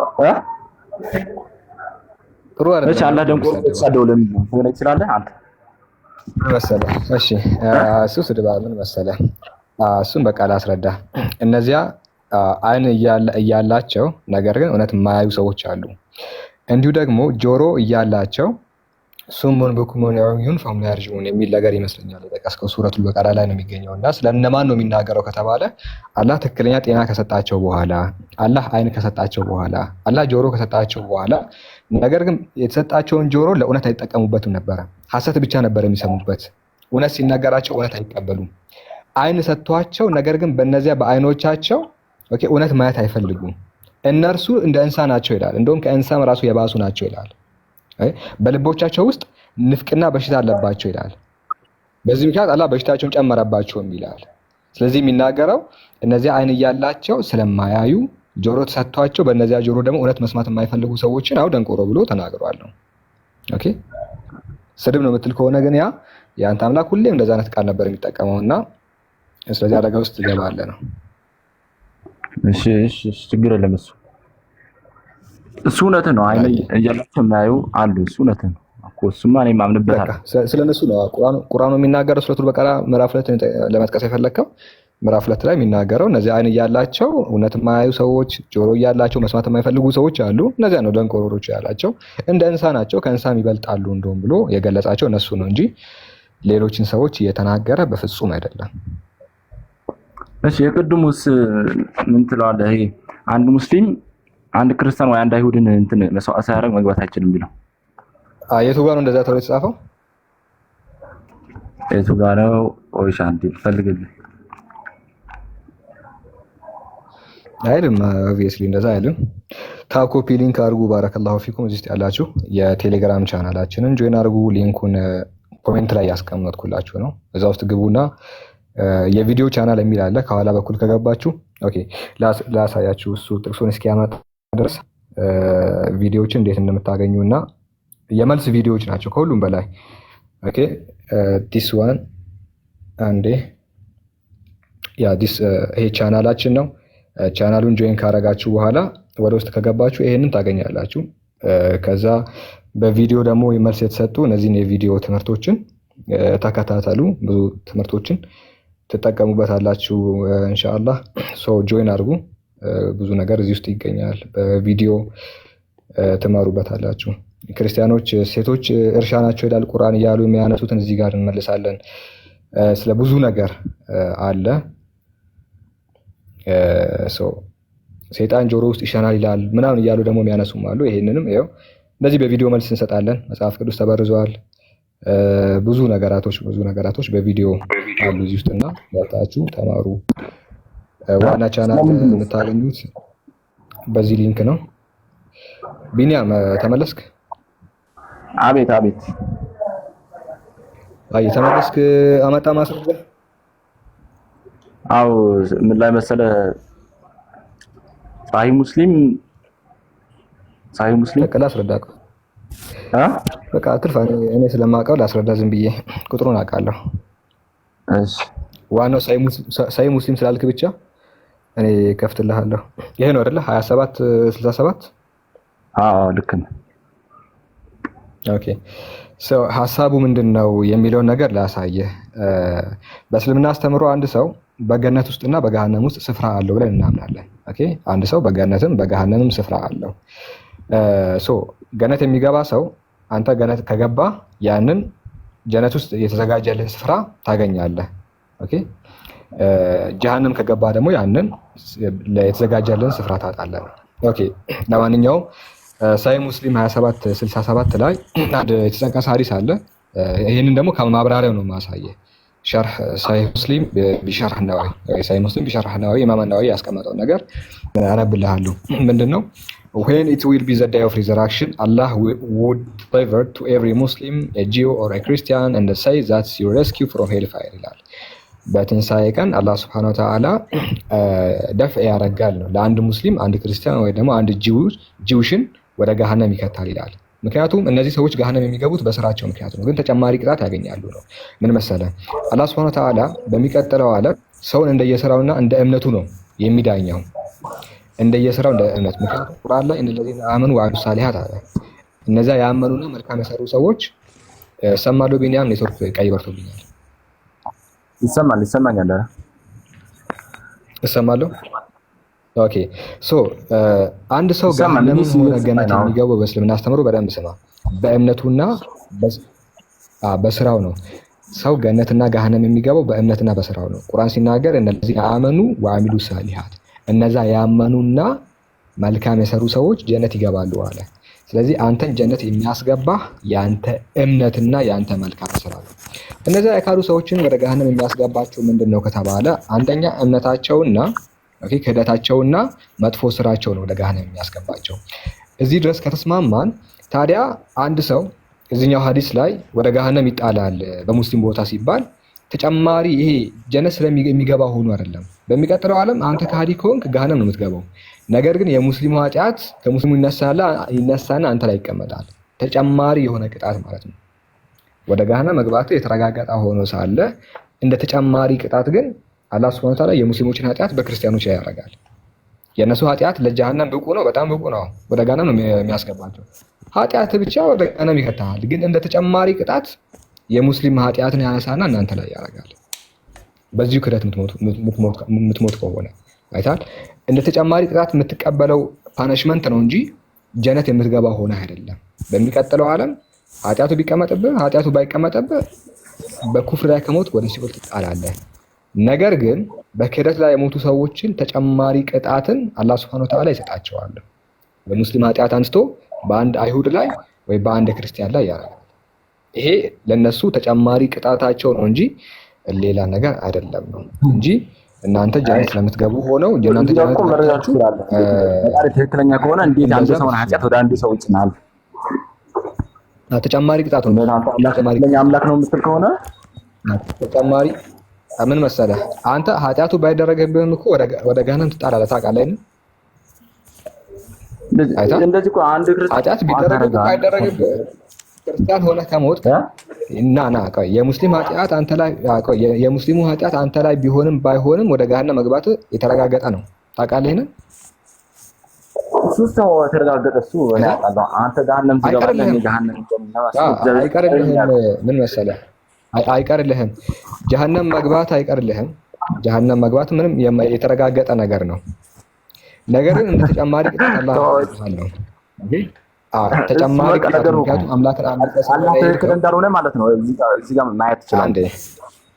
አንዴ ቆይ ሌላ አንተ ገነት የምትገባ ብትሆን ኖሮና የሙስሊም ኃጢአት አንተ ላይ ቢደረግ እኮ ያኔ ፍትሃዊ አይባልም ነበረ። ኦኬ ፍትሃዊ አይደለም ትል ነበረ። ነገር ግን ጀሃነም መግባት የተረጋገጠ ሳለ ተጨማሪ ቅጣት ማድረጉ ይሄ አምላክን አያስወቅስም ለማለት ያህል ነው። ያው እዚህ ጋር ይገኛል አሁን ያልኩ ነገር መስዋዕት ግዴታ አንድ ክርስቲያን መያዝ አለብህ ማለት ነው። እንደዛ ከሆነ በፍጹም አይደለም፣ እንደዛ አይደለም። ጀነት የምትገባው አይሁድ ይዘህ ሳይሆን ጀነት የሚያስገባ ያንተ መልካም ስራ ነው፣ ያንተ እምነት ነው። ይሄን ይመስላል። እንደዛ ከሆነ የኛው በቃ ውድቅ ይሆናል ማለት ነው። እዚህ ጋር ተጨማሪ ቅጣት ነው እና ይሄን ይመስላል። አንተ እንደዛ ተፈታው ማለት ነው።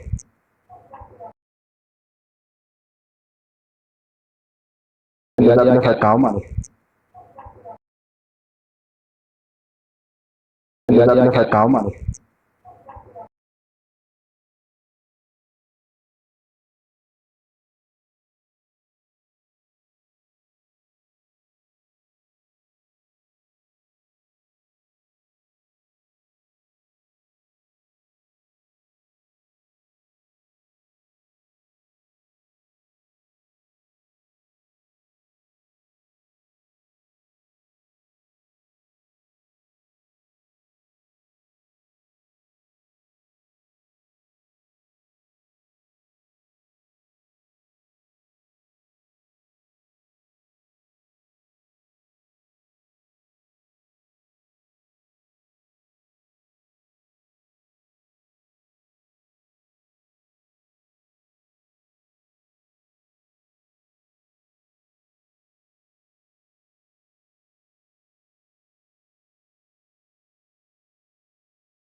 team has scored for the first time.